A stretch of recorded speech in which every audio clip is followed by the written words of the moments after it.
te dëgg-dëgg war naa ñoo gisee kone Sénégal war naa ñoo gisee te dëgg-dëgg war naa ñoo gisee kone Sénégal war naa ñoo gisee doomu ndey am nañ seen yóbbal. asalaamaaleykum mbokku followers yu la TMS TV dalati leen jàmm ci seen émission bi nga xamante ni ñu di ko woowee mode beauté et tendance ci boobule émission dinañ daal di tata ñenn ñi nga xamante ni ñooy yëngatu ci wàllum li nga xamante ni lépp luy taaral doomi aadama maanaam góor jigéen wala mag ak ndaw ñu ngi leen di daal di indal yooyu les invité maanaam ku ci mel ni suñu styliste bu ñaawul dara macha allah di Tene Coulibaly donc ci kanam tuuti dinañ ko daal di introduire laataa ñuy dugg di ko introduire tey nag di ngeen laajte internautes yi nga xamante ni ñoo ñuy bëggee duñu safoo duñu seetaan sur la TMS TV tey di ngeen laaj nag fan laa kan moo ma solal kan moo ma saajal saaj bu rafet bi macha allah yéen a ngi gis nag tey nag damaa sañse nag macha allah fii nag ki nga xamante ni moo di Tene Coulibaly moo fi daal di jaar Salihat Couture ñu ngi ci wetu monument de la Renaissance macha allah gis ngeen saaj bi ku ko bëgg rek foog naa mu ngi fii daal disponible donc amis chers téléspectateurs yi comme ni ngeen ko gisee macha allah tey nag ñu nar a defar bu mu baax macha allah ndaxte ki ma invité tey ndaanaan la macha allah di Tene Coulibaly waaye nag ñu xamee ko ci Mama Fall donc loolu nekkoon na mbégte ak contentement partagé ak moom ci plateau bi nga xamante ni moom lañ naan mode beauté tendance ñu daal di koy bàyyi moom Tene Coulibaly mu daal di présenté wu asalaamaaleykum Tene Coulibaly. Waaleykum salaam Sahata. ñu ngi lay dalal ci mode beauté tendance. C'est gentil, merci beaucoup. maa ngi leen di ziar. di nuyu waa kër gi di nuyu Sénégal yëpp. di leen ziar bu baax a baax. donc man Tene laa tudd comme ni nga ko waxee. donc maa ngi si couture ba yàggul. mais maa ngi gën a jàngate dem chaque jour que je le fais. merci. macha allah donc ci entrée boobu la ñuy dañuy daal di basé wu maanaam spécialement ci li nga xamante ni moom mooy sa cursus maanaam sa parcours Tene ñu laaj la Tene nan nga def ba dugg dans le milieu du stylisme lan moo la poussé ba nga dugg ci milieu boobu noonu ñu laaj la ko. ok man d'abord ambition la. amour. ak motivation. ak xëy na li ma doon jànkonte man sama bopp sama wàllu bopp. moo taxoon ma dem benn instant décider pourquoi ma ubbil ko sama bopp. mu commencé si liggéey. donc loolu la d'abord amour la motivation. et passion ci li ngay def. exactement. mais xëyoo rek dugg ci wàllu métier boobu xëy na am na lu la gën a poussé ba nga dugg ci métier boobu ñu bëggoon nga expliquer ñu explicitement li nga xamante ni moo di lu tax nga dugg ci domaine boobu noonu. d'accord loolu question bu ma neex la. d'abord c'est depuis ma nekk xale la. donc je suis très créatif. donc concernant dessin yi may def imaginer quelque chose juste dessiner ko donc foofu la commencé. dem ba ci biir. après ma nekk ci. nga daal di mener profession boobu oui exactement. ubbi leen sama atelier bopp jël ay tailleur. di gën a créer di gën a expliquer gars yi li ma bëgg. fan laa bëgg ñu jaar et tout donc lépp foofu la commencé. lépp foofu la commencé maanaam da nga amoon amour bi. jékki-jékki saay daal di créer sa kiw bopp mais nan nga def ba créer bu loolu noonu parce que. am na ñu bëree bëri xëyuñu rek créer maanaam tijji benn bërëb pour nekk fa mais dañoo jaar fu bëree bëri pour mën a créer maanaam soit benn entreprise wala moo xam lu mu mënta doon daal donc ñu créer ko donc ñu laaj la yow avant loolu nan nga def fan nga jaar sa parcours lañ bëgg a xam. ok parcours bi je dirais que parcours comme toute jeune sénégalaise. dugg école. des fois maa ngi doon pratiquer sport donc étude sport laa def durant toute ma vie. donc pare ci am samay diplôme commencé liggéey. donc à un moment donné am nit ki li nga bëgg daal mënoo ko bàyyi te mënoo ko fàtte. moo tax nag ma dem benn instant ma ne ko non il est temps ma dugg si li ma bëgg. mooy couture bi di gën a créer def tout en mesure juste que pour loolu. mais est-ce que Ténin Coulibaly moom dafa xëy rek dugg ci milieu stylisme jaaroo ci école wala je sais pas du genre. expliquer non jaaruma ci benn école. jaaroo ci école de formation. non mais t'es pas intellectuel aussi. si je suis intellectuelle. mooy boobu beneen domaine la. moi je suis secrétaire administratif comme ni ma ko waxee. foofu laa bëggoon nga dugg. donc niveau dem naa def naa formation. 4 ans 5e année donc laa jeexal sama formation. donc par la suite am stage ma defee stage ñoom ñoo ma embauché. donc ren may fay def sama 4 ans. si métier boobu noonu. macha allah loolu laa bëggoon foofu laa bëggoon nga dugg parce que tout le temps dañuy gis ay tailleur wala ay styliste duñu jàng. foog nañ ni ku nekk rek tailleur. wala nga nekk styliste jàngoo nekkoo intellectuel alors que ni c'est diamétralement opposé donc li exemple la exemple nga. référence nga tey ñu indi ki nga xamante ni moo di intellectuel mu nekk entrepreneuse macha allah ngay mëne dégg naa ñu ne da ngay mëne métier bu bëree bëri dégg naa comme ni nga ko waxee esprit de créativité bi nga yore. macha allah ñu bëggoon aussi itam nga laalal ñu foofu après da nga koy frôler rek. frotter rek. waaw c'est vrai que maa ngi si diverses activités. donc c'est des choses yoo xam ne bëgguma si lancer wu de trop. mais jàppal ne juste maa ngi si presque 3 activités yu bokkul ak culture ak couture bay. actuellement macha allah donc peut-être ci kanam dinaa si gën a dugg gën koo agrandir. pour nit ñi ko gën a xam mais instant yi moom je préfère ma cool tuuti ba ci kanam. ba ci kanam macha allah donc gis ngeen macha allah une brave femme de fer macha allah. ki nga xamante ni elle fait différents de métiers donc loolu dañ koy féliciter bu baax a baax donc ñu laajaat la beneen question est-ce que maanaam est-ce que am nga ñi nga xamante ni sa ginnaaw lañ nekk ñu lay appuyer financièrement wala di la appuyer maanaam di la conseiller wala di la teg ci yoon bi comme que métier bi aussi tam dafa bëri ay rëq-rëq bëri ay pièges donc comme tous les métiers donc ñu laaj la loolu. si non loolu am na comme benn jour dama demoon sama bureau patron boss ba dem juste si bureau am ma fekk fa ay yére ñu ñaw ba pare ñaw lu teg bu ko ñëwee ma laaj ko monsieur Sall lii nag mënuma pourtant dafa am benn soxna si bu koy jaay moom dafa ñi leen yëngatu ni ko nag c'est la seule chose que j'aimerais faire actuellement après il me dit carrément jour boo demee ba pare def machine dinaa la jëndal machine donc sama première machine bi nekk sama atelier sama patron moom ko jëndal. macha allah. donc waa après c'est pas donné à n'importe qui. non dama am sens. macha allah. côté boobu moom côté patron moom. macha allah rien à dire. donc tu wàllum couture bi. même si wàllum yeneen domaines yi sax. il est toujours présent pour moi. du simplement conseiller je vais dire c'est un mentor. moi ci côté liggéey administratif bi. chaque jour mu ngi ci man. côté couture bi tamit c'est pas une question que dem may école formation mais maa ngi gëstu si bu baax ci loolu. concernant livre yi concernant internet. ça m'aide beaucoup. donc mu nekk outil boo xam ne di nga mën a déplacer wu c'est-à-dire di nga mën a voyager wu fii ba Amérique du Sud. parce que di nga gis seen couture. di nga gis lépp li nga soxla di nga toog noonu. donc chaque jour que Dieu fait maa ngi si lancé boobu. ok donc est-ce que yow comme ni nga ko waxee sànq ci sa maanaam ci sa réponse ba nee nga da ngay toog di créer. toog di imaginer di créer. puisque yow don la ci yow déjà mën na ne don la ci yow parce que bi nga nekkee xale. ba léegi yaa ngi doon imaginer bëgg métier bi mais est-ce que aussi itam doo faral di am maanaam ay nit yi nga xamante ni dañuy ñëw. comme par exemple nga jël ay employés. nga ne leen ñu liggéey la lii nga. il t'arrive pas que ni nga ñëw nga jël benn création nga teg ko sur la table nga teg ko sur la table léegi nag ñooñu ñu proposer la leneen est-ce que ça t'arrive pas?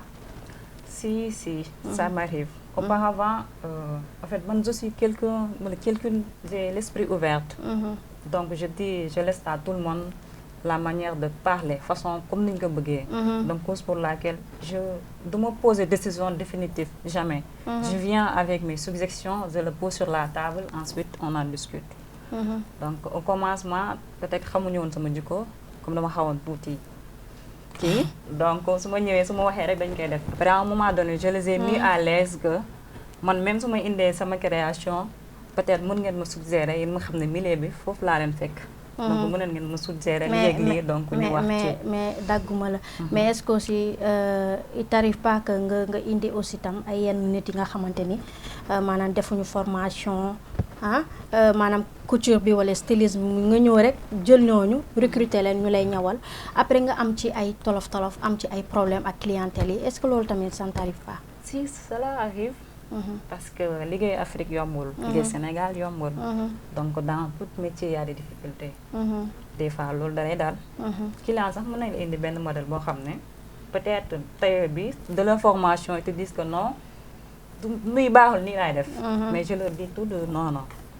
client bi lu mu wax d'abord mooy loolu man su ma indee modèle là actuellement mën ngeen ma wax peut-être ñi def nii. et tout mais client su ñëwee ba indi modèle. on fait tout pour respecter ça même su fekkee à 100% mais à 99%. comme ni ñu koy waxee client daal ren la wala roi la. carrément donc macha allah donc est-ce que aussi tam au niveau international doo faral di am ay propositions maanaam ñi nekk ci à l'étranger. ñu woo la maanaam ñu xam sa talent xam li ngay liggéey set na wóor na macha allah ñu woo la. contacter la proposer la yenn proposition yi nga xamante ni maanaam nga jaay leen ñu yóbbu wala soit yow sa jëmmu bopp nga jël yóbbu maanaam pour mën a jaay sa bopp au niveau international. voilà aussi loolu tamit am na. commencé ko sama famille. parce que képp ko xam ne lakkat yi xam nga ni. lakkat voyage rek lay def. donc loolu am naa change boobu. xarit yi tamit connaissance yi tamit par rapport ak samay famille. donc côté boobu am naa ay commandes yoo xam ne dama koy virer un peu partout actuellement. te chaque jour que Dieu fait maa ngi ci gën a gis yenn avantages yi. loolu c'est vrai am na. ok est-ce que mus nga aussi tam def benn jéego maanaam wut ay proposition de financement maanaam soit au niveau de l'État. État mën nga dem nga wut foofu noonu financement wala soit beneen nit proposer la pour financer est-ce que yooyu les propositions mus nga ko am. quant à niveau état démarche boobu non mosuma ko def. d'ailleurs je pense pas que dinaa ko def. donc deuxième proposition bi brave femme nga moom macha allah. donc deuxième proposition bi mooy que si ça fait même pas trop longtemps j'ai eu à connaître quelqu'un boo xam ne bëgg na investir ci li may def. donc là loolu ça sera lu ma neex la daal. parce que genre je pense que man kese mënuma def daal. comme ni ma jàppee ni yow Sarata yow kese. limite bi nga mën a yem tey xëy na man moment su mu ñëwee. wala ñoom Pape ñëw suñu ñëwee ñu wax ko si groupe boobu. li ngay liggéey mooy ëpp par rapport yow Sarata kese wér ngay liggéey. tout à fait donc proposition boobu là c'est en cours. incha allah te dinaa si taxaw pour mu am daal. alors donc maman Tene da ngay daal di cliquer foofu rek. ñu daal di dugal suñu benn naataango di El Hadj dugg si suñu grand présentateur Sarata Aidara macha allah. ci loo de naka mu. yaa ngi am jàmm. yaa ngi ci jàmm. mais da ngaa sàcc de. gis nga de. t'as bien sapé. c'est ça c'est comme ça. et l'invité aussi. macha allah donc jaajëf Diadji donc mu nekk nag suñu benn grand journaliste bi nga xamante ni saa su ne day présenté fii ci la TMS TV. donc ñu amoon mbégte ak contentement El Hadj Diadji. pareillement pour moi plateau bi donc ñu bàyyi la nga présenté wu Diadji. bonjour amis chers internautes de la TMS TV. gars yi nuyu nañ leen yéen ñuy safoo seen émission mode et beauté yéen ñuy seetaan aussi émission ci chaîne bi tout le temps. di leen wax ngeen abonné wu rek te bu ngeen fàtte bës cloche de notification bi bon ce fut un plaisir de venir dans cette émission l'émission de l'esthéticité aussi qui dit mode et beauté dit esthétique dit l'art aussi c'est Diadji Samb le présentateur poète je me suis un invité de Sarata sama grande sœur aujourd'hui dans cette émission c'est un grand plaisir Sarata. ok merci beaucoup Diadji Samb donc ñu bàyyi la nga feddali ak suñu benn invité bi nga xamante ni du ko woowee Tene Coulibaly donc ma bàyyi la ak moom. bon mademoiselle ou madame Tene Coulibaly. Exactement. Bon j'avais 2 questions parce qu'apparemment j'étais entendu parler dans le domaine de l'stylisme mais qui dit stylisme dit mode dit beauté dit tout ce qui est de l'art en fait. c'est mais naka la stylisme bi ñëwee da nga jékki-jékki saa rek xam ne yow da nga ko war a pratiquer cela s'explique que don la ci yow wala benn passion la bi nga yàgg topp suivre ko. ok mun naa wax ñaari question yëpp la yàgg naa ko suivre yàgg naa si bàyyi xel trop donc à un moment donné daanoon naa am ay retien non dugg ci bu si dugg est-ce que problème lu am fii donc mooy affaire négative yi rek ci xel bi mais à un moment donné je me suis jetée à l'eau juste avec le coup de pouce mooy bi ma waxoon sànq sama patron bi donc ça a été un grand apport donc même su fekkoon naroon naa teel tuuti moom décalé na loolu noonu bi ma ñëwee naan ma soo paree rek def ma signe naa la jëndal sa premier machine. donc motivation boo am la ak benn soutien rek nga foncé ci. exactement. donc voilà c'est clair donc pour travailler il faut de la motivation il faut que tamit nit am passion bi gëm-gëm bi. soutien yàlla moo koy andi bu ko àndee tamit rek day gën a da koy appuyer rek mu dem facilement. aussi am na benn question bu ma bëgg ñu wax ci. est-ce que sa carrière. naka ngay defee sa plan de travail parce que est-ce que di nga def ay vente d'extérieur aussi di nga def ay livraison et autres comme ku bëggoon ci ñaw yeeg yooyu noonu naka ngay def ba am ko si loin et si près.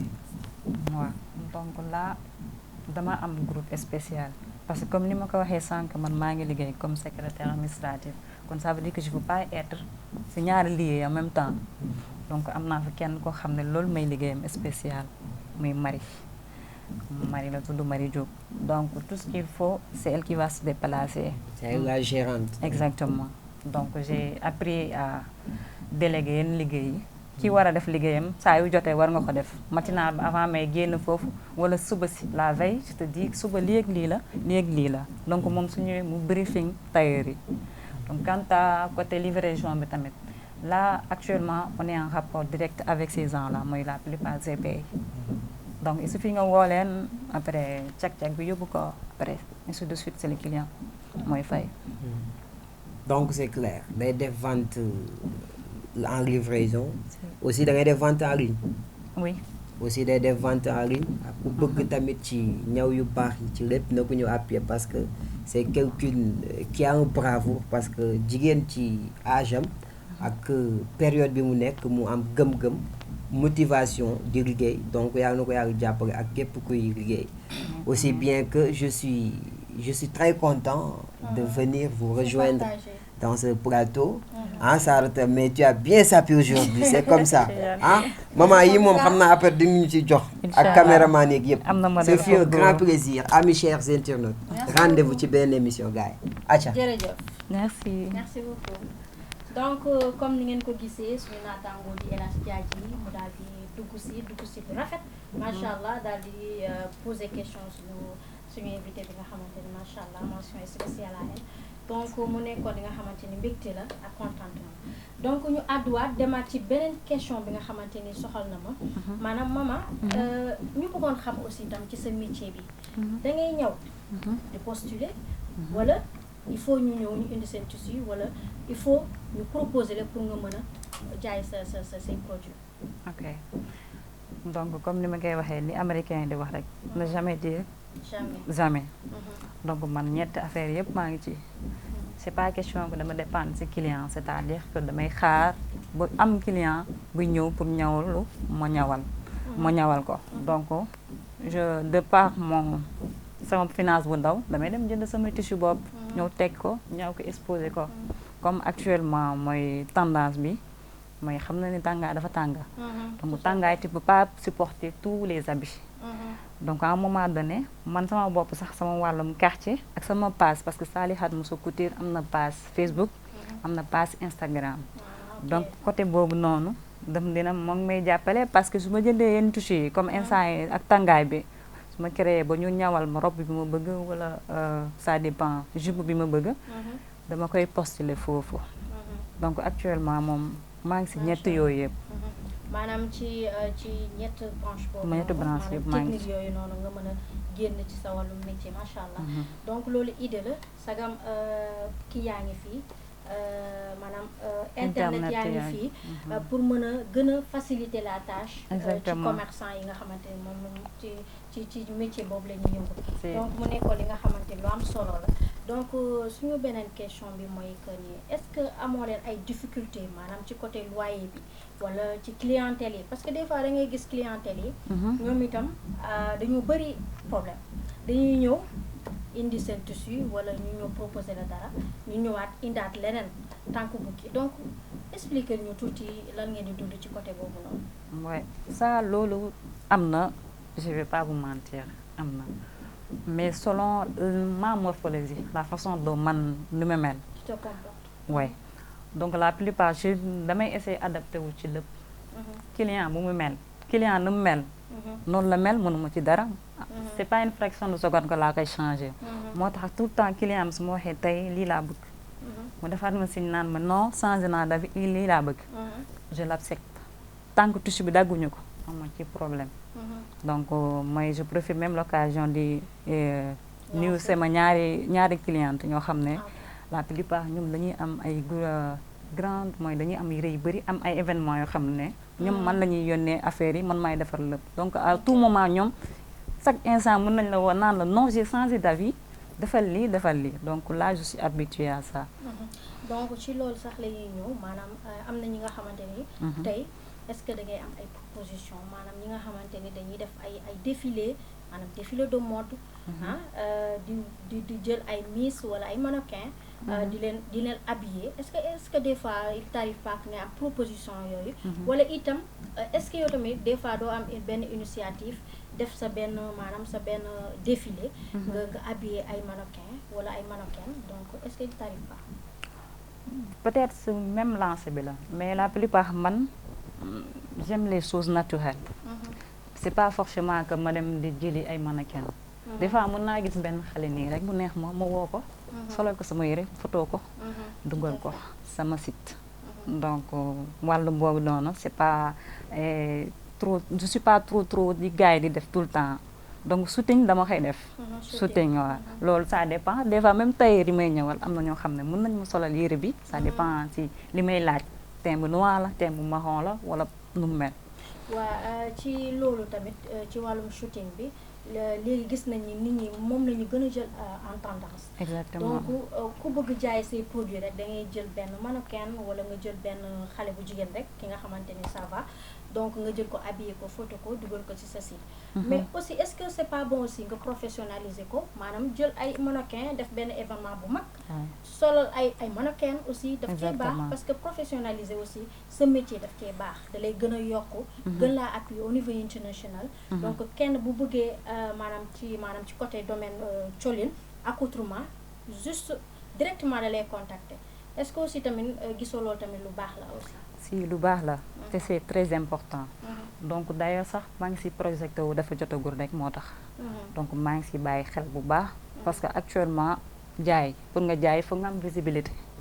tout à fait donc si loolu la dépendre. donc di jël ay mannequin di def grand défilé. donc visibilité la pour ñëpp mooy si bal lépp liggéey bi ngay mënta def loolu soo ko defee donc c'est tranquille donc loolu maa ngi koy projeté xëy na dans l'avenir inchallah ñu laajaat la beneen question mooy que ni est-ce que déjà yow sa métier bi maanaam côté stylisme bi est-ce que sa boutique bi nga sa bërëb ba est-ce que am na ay papiers valables maanaam papier yi nga xamante ni l'État c'est reconnu par l'État est-ce que mën nga ñu wax aussi tam bu fekkente ne sa bërëb boobu noonu di Salihat Couture.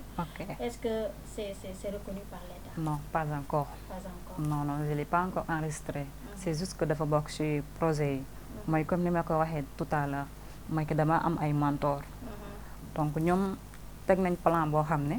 loolu ça viendra petit à petit. il faut pas que mu juste bousculer affaire yi. donc moo tax maa ngi gën a jàng. comme ni ma ko waxee sànq maa ngi jàng donc jàng boobu noonu ça loolu yëpp ci la bokk c'est juste des étapes à franchir. donc on peut dire que c'est prévu pour dans l'avenir. oui carrément donc Tene ñu bàyyi la nga daal di tàggatoo. am kontaan ci invitation bi rek. merci beaucoup. di jaajëfal sa gars yi. ci accueil bi ci lépp.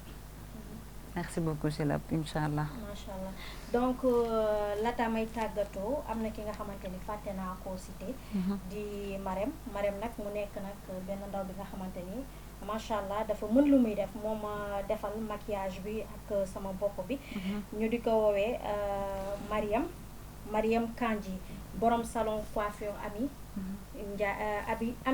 Diagne Thiaw ak boutique soppey ala Thiaw donc mu nekk li nga xamante ni macha allah boo leen bëggee xam bërëbam da ngeen di daal dem ci tali Ndiaga Mbaye macha allah. te dëgg war naa ñoo gisee